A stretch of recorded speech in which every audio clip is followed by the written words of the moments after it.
Hey everybody, it's Star Charger, the Unicorn Goddess, on my channel Spoken Openly, where we say it like we mean it. And I'm here today with the 9th episode in this series about the declassified CIA documents on astral projection, the holographic nature of the universe, out-of-body experiences, consciousness, space-time, the torus field, and other esoteric topics. It's a lot of information, so I've been breaking it down into small sections so that you can get a better understanding and digest the information in each part. So right now, we're going to continue, but if you would like to recap, you can go to the other videos and watch them first because they all kind of build on each other. Now we're on subtitle 26, Quality of Consciousness. We noted earlier that out-of-body state involves projection of a major portion of the energy pattern that represents human consciousness so that it may move either freely throughout the terrestrial sphere for purposes of information acquisition or into other dimensions outside of time-space, perhaps to interact with other forms of consciousness within the universe.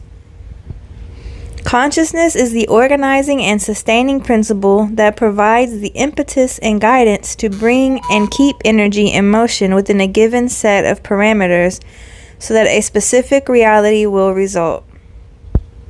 When consciousness reaches a state of sophistication in which it can perceive itself, its own hologram, it reaches the point of self-cognition. Human beings have this form of elevated consciousness, as does the absolute. But in the case of the latter, it is a function of energy and its associated quality of consciousness and infinity, conscious and omnipotence and perceptual unity. When energy returns to a state of total rest within the absolute, it returns to the continuum of consciousness in the pool of limitless, timeless perception that resides there. Thus, the more complex an energy system in the, quote, material state, the more consciousness it possesses to maintain its reality. Our consciousness, therefore, is that differentiated aspect of the universal consciousness which resides within the absolute. It accounts for the organization of the energy patterns which constitute our physical body, but is distinctly separate from and superior to it. Did you hear that? It accounts for the organization of the energy patterns which constitute our physical body, but is distinctly separate from and superior to it. Since consciousness exists quite apart from and outside of reality, beyond the bounds of time-space, it, like the absolute, has neither beginning nor end. Reality has both a beginning and an end, because it is bounded within time-space. But the fundamental quantum of energy and its associated consciousness is eternal. When reality ends, its constituent energy simply returns to infinity in the absolute. 27. Consciousness in perspective. Having ascertained that human consciousness is able to separate from physical reality and interact with other intelligence in other dimensions within the universe, and that it is both eternal and destined for ultimate return to the absolute, we are faced with the question, so what happens then? Since memory is a function of consciousness and therefore enjoys the same eternal character as the consciousness which accounts for its existence, it must be admitted that when consciousness returns to the absolute, it brings with it all the memories it has accumulated through experience in reality. The return of consciousness to the absolute does not imply an extinction of the separate entity which the consciousness organized and sustained in reality. Rather, it suggests a differentiated consciousness which merges with and participates in the universal consciousness and infinity of the Absolute without losing the separate identity and accumulated self-knowledge which its memories confer upon it. So it's saying, like, you do go join the Absolute and become one with God, but you don't lose your energy, your memories, or your self-awareness. What it does lose is the capability for generation of independent thought holograms, since that can be done only by energy in motion. In other words, it retains the power to perceive, but loses the power of will or choice.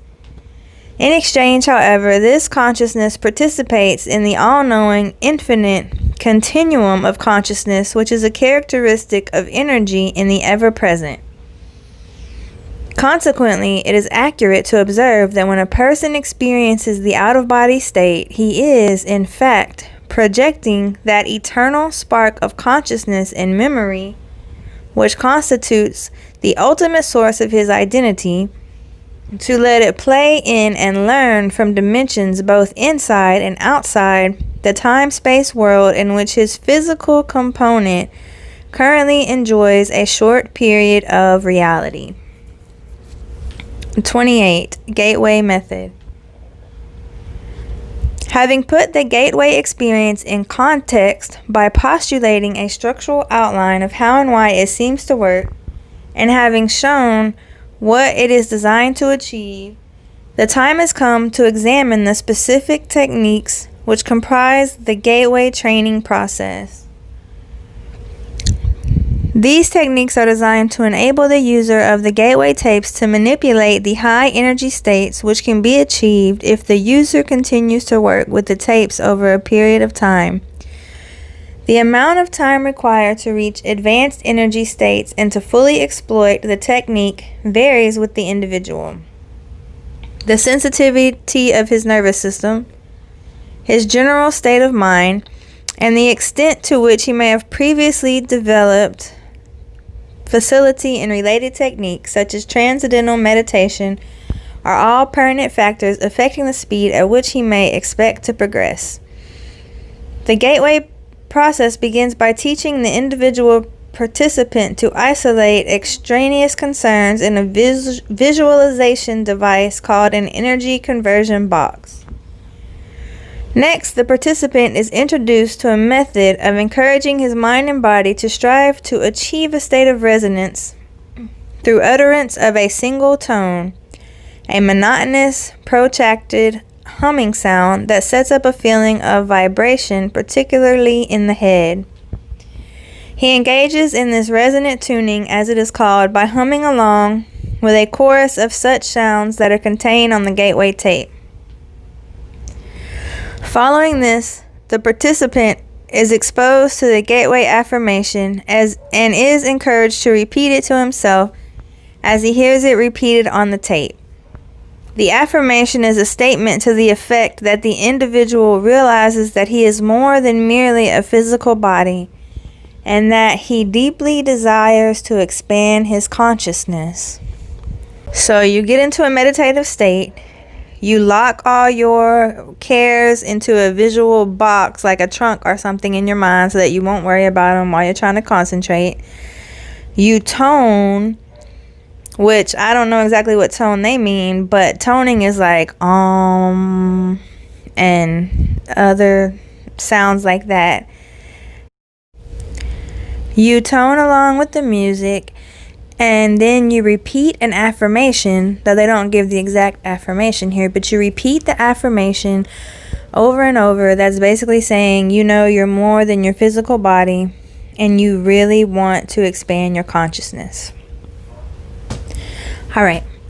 29. Hemisync introduced. After that, he is exposed for the first time to the hemisync sound frequencies and is encouraged to focus on and develop a perception of and appreciation for those feelings which accompany the synchronization of brain waves that results. Next comes the techniques of progressive and systematic physical relaxation, while the hemisync frequencies are expanded to include additional forms of pink and white noise designed to put the physical body at the virtual threshold of sleep, as well as to calm the left hemisphere of the mind while raising the right hemisphere to a state of heightened attentiveness. Once all of this is achieved, the participant is invited to envisage creation of an energy balloon, quote, energy balloon, comprised of an energy flow beginning at the center of the top of the head and extending down in all directions to the feet. The energy involved in this flow then proceeds up through the body and back out into the balloon pattern again. The quote energy balloon, which sets up a pattern very reminiscent of the cosmic egg discussed earlier, not only enhances bodily energy flow and encourages early achievement of a suitable resonant state, but it is also designed to provide protection against conscious entities possessing lower energy levels, which the participant might encounter in the event that he achieves an out-of-body state. It serves a precautionary purpose in the unlikely event that the participant's first out-of-body experience involves direct projection outside the terrestrial sphere. So did y'all hear that?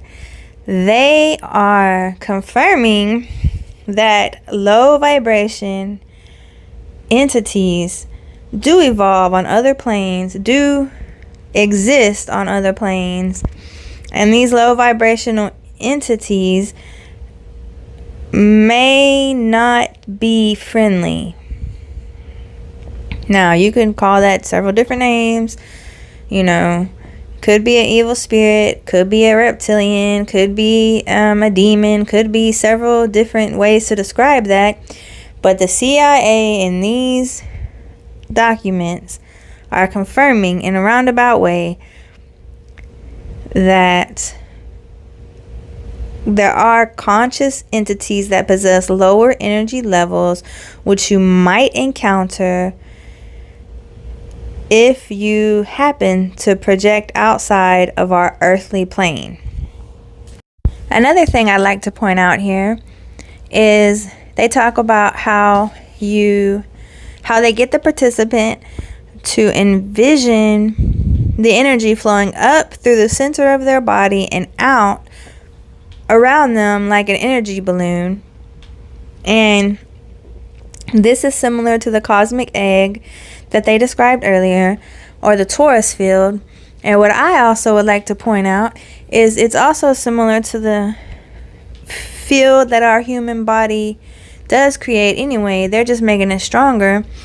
And it also is similar to the yogic practice of rising the kundalini through the prana tube up through the top of your head, and then it goes back around. So again, another similarity to an ancient practice. And also it's talking about putting a bubble of light around yourself, or a balloon of light around yourself to protect yourself. And I know I've heard of in lots of traditions about putting a protective ball of light around yourself, basically, and putting your energy shields up, or there's different descriptions for it. But that is like another confirmation of a mystic practice or esoteric practice from other traditions and paths that the CIA is confirming works in a roundabout way through this research that they did. So we're about at the 15-minute mark, so I'm going to stop here. I am so happy that I get to be a conduit of this information. I'm delighted to bring it to y'all. I hope that y'all can receive it. Please like and share, subscribe, hit the notification bell. Please comment down below. Give me your feedback. I appreciate y'all so much. Much love to all my mystical, magical, wonderful cosmic, multidimensional unicorns. And until the next time we meet, here is to your empowerment, your evolution, your enlightenment, and the expansion of your consciousness. Alright, y'all. Star Charger out.